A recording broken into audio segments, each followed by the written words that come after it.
Hello students, आज के इस वीडियो लेक्चर में मैं आपका स्वागत करता हूं। जैसे कि आप लोग जानते हैं कि मैंने इससे पिछले वाले वीडियो लेक्चर में आपका पिछला चैप्टर यानी कि क्वाड्रिलेटरल फिनिश करके सर्कल वाले चैप्टर की कुछ वीडियो आपके लिए अपलोड की थी। और इससे पहले अगर मैं बात करूं, मैंने आपको सर्कल का कुछ वर्क सेंड किया था बच्चों। अगर मैं उससे आगे आपके लिए बात करूं तो इसमें थ्योरम है स्टार्टिंग में बच्चों। इस चैप्टर के अंदर, सर्कल वाले चैप्टर के अंदर, थ्योरम क्या कहता है? इक्वल कोडों पे सर्कल, यानी कि किसी सर्कल की अगर कोई code subtend equal angle at the centre, यानी कि सेंटर पर जो एंगल बनाती है इक्वल कोड से। अगर हमारे पास सर्कल के अंदर कोई कोड है, चाहे वे 2 कोड हो, 3 कोड हो, कितनी भी कोड हो, तो उन कोड के द्वारा जो सर्कल के सेंटर पर एंगल बनता है बच्चों, वो इक्वल होता है। इस थ्योरम में हमें बात बताई गई है। अब हम इसके प्रूफ के बारे में जानते हैं बच्चों। ये हमने कोई सर्कल लिया, ये सर्कल का सरकमफ्रेंस है। मैंने यहाँ कोई भी एक सर्कल ड्रा लिया, प्रकार की नोक यहाँ रखी, ए तक की कोई भी डिस्टेंस लेकर के बच्चों मैंने एक सर्कल ड्रा कर दिया। सबसे पहले हम जब भी कोई थ्योरम प्रूफ करते हैं बच्चों, सबसे पहले वो चीज लिखते हैं जो हमें उसमें गिवन है। मुझे इसमें गिवन क्या है?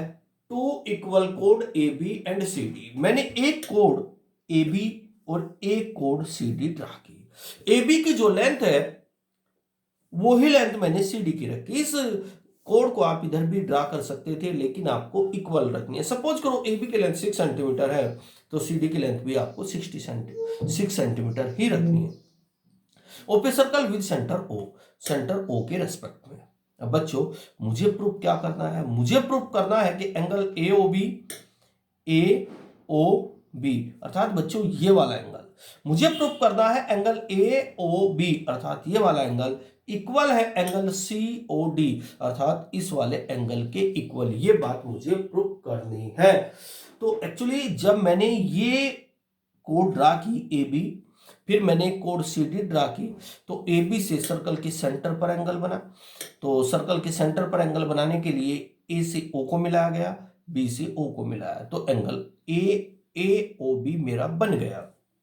इसके बाद सी डी के द्वारा सर्कल के सेंटर पर एंगल बनाने के लिए सी से ओ को मीट किया और डी से ओ को मीट किया। इस तरह मेरे पास एंगल सी ओ डी बन गया। अब मुझे प्रूफ करना है कि जो एंगल ए ओ बी आया है और जो एंगल सी ओ डी आया है, ये दोनों एक दूसरे के इक्वल है। आइए बात करते हैं बच्चों। सबसे पहले मैंने क्वेश्चन में लिखा प्रूफ। क्या लिखा बच्चों? प्रूफ। प्रूफ में मैंने देखा angle A O B, triangle A O B. अगर मैं इस ट्रायंगल ए ओ बी को देखता हूं, फिर ट्रायंगल सी ओ डी को देखता हूं, तो एक तो ट्रायंगल ए ओ बी है, एक ट्रायंगल सी ओ डी है। दो ट्रायंगल मेरे पास बने हुए हैं। अगर मैं इन दोनों को देखता हूं, दोनों में मैं कंपेयर करना शुरू करता हूं बच्चों, ओ ए के इक्वल ओ सी है। सर क्यों है? बेटा ओ ए भी सर्कल की सेंटर है, सर्कल का रेडियस है, और ओ सी भी सर्कल का रेडियस है। और किसी भी सर्कल के अंदर अगर आप कितनी भी रेडियस ड्रा करें, वे सारी लेंथ एक दूसरे के इक्वल होती है। तो मैंने यहां लिखा ओ A equal O C, O A equal O सी, और सामने रीजन लिखा रेडियस है। इसी प्रकार ओ बी के लेंथ के इक्वल ओ डी है। सर ये क्यों है? बेटा ये ओ बी के इक्वल ओ डी इसलिए है क्योंकि ओ भी सर्कल की रेडियस है और ओ डी भी सर्कल की रेडियस है। ओ ए ओ सी के equal, O D O B O D के इक्वल। बच्चों अब मैंने थोड़ा सा और जो गिवन था मैंने उसकी हेल्प ली। मुझे गिवन क्या था? मुझे गिवन था कि ए बी और सी डी मेरे पास सर्कल के अंदर दो रेडियस है, दो कोड है, और वे दोनों एक दूसरे के बराबर है। तो मैंने यहां लिखा A B equal C D, A B equal C D. अब देखो ट्रायंगल ए ओ बी और ट्रायंगल सी ओ डी और ट्रायंगल सी ओ डी, दोनों ट्रायंगल की अगर मैं कंपेयर कर रहा हूं, तो इसमें बच्चों तीन कोरस्पॉन्डिंग साइड एक दूसरे के इक्वल आ चुकी हैं। O A equal O C, O B equal O D, A B equal C D. अगर किन्हीं दो ट्रायंगल में तीन साइड एक दूसरे के बराबर आ जाती हैं, तो हम उन दोनों ट्रायंगल को बच्चों कॉन्ग्रुएंट ट्रायंगल बोलते हैं। कॉन्ग्रुएंट का मतलब शेप और साइज दोनों बराबर है। तो मैंने लिखा सो ट्रायंगल एओबी कॉन्ग्रुएंट ट्रायंगल है बच्चों। कॉन्ग्रुएंट का सिंबल होता है कॉन्ग्रुएंट ट्रायंगल सीओडी। यानी कि AOB COD के कॉन्ग्रुएंट है। सर किससे? बेटा ट्रिपल एस रूल से। ट्रिपल एस रूल का मतलब दोनों ट्रायंगल की साइड जो है एक दूसरे के बराबर है, उनकी कोरस्पोंडिंग साइड एक दूसरे के बराबर है। अगर कोई दो ट्रायंगल एक दूसरे के कॉन्ग्रुएंट होते हैं बच्चों, तो हम लोग बोल सकते हैं कि उनके कोरस्पोंडिंग एंगल भी इक्वल है। तो अगर मैं एंगल AOB का कोरस्पोंडिंग एंगल की बात करता हूं, तो COD यानी कि इसका कोरस्पोंडिंग एंगल ये वाला हो जाएगा, इसलिए ये वाला एंगल इस वाले एंगल के बराबर होगा। तो एंगल AOB एंगल COD के इक्वल होगा। यही मुझे प्यारे बच्चों प्रूफ करना था कि मेरी ये थ्योरम में कैसे इसके सेंटर पर बने हुए एंगल एक दूसरे के बराबर आए हैं। एक बार और मैं जल्दी जल्दी से रिपीट करता हूं।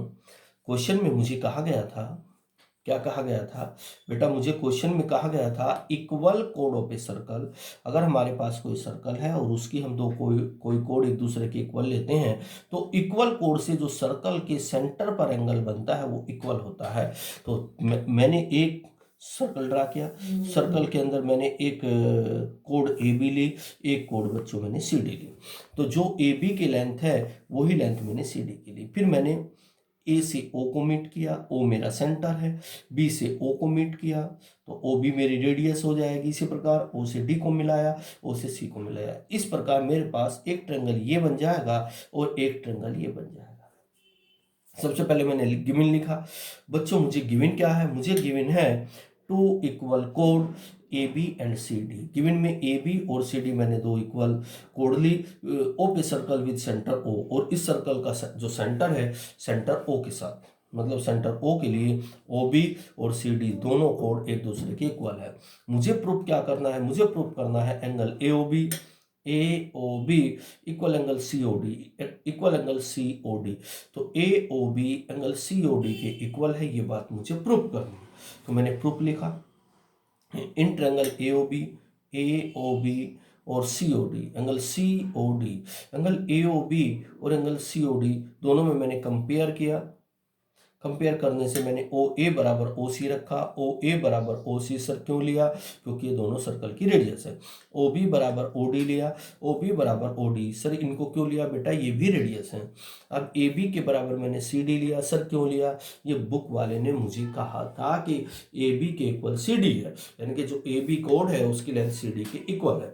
अब मैंने ट्रायंगल AOB और COD, भाई तीन साइड एक दूसरे के कोरस्पोंडिंग साइड एक दूसरे के बराबर आई हैं, तो मैं बोल सकता हूं कि दोनों के दोनों ट्रायंगल कॉन्ग्रुएंट हैं।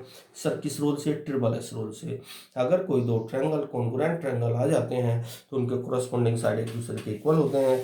तो बच्चों एंगल AOB का कोरस्पोंडिंग एंगल COD आ जाएगा। यही मुझे प्रूफ करना था बाय CPCT रूल से।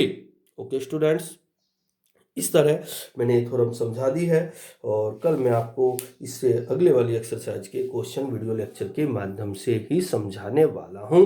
जब तक बच्चों इस वीडियो लेक्चर को 2 बार देखना, मन लगा करके पढ़ना है, और जो आपका वर्क अधूरा है उस वर्क को आपको कंप्लीट करना है। Okay students, bye.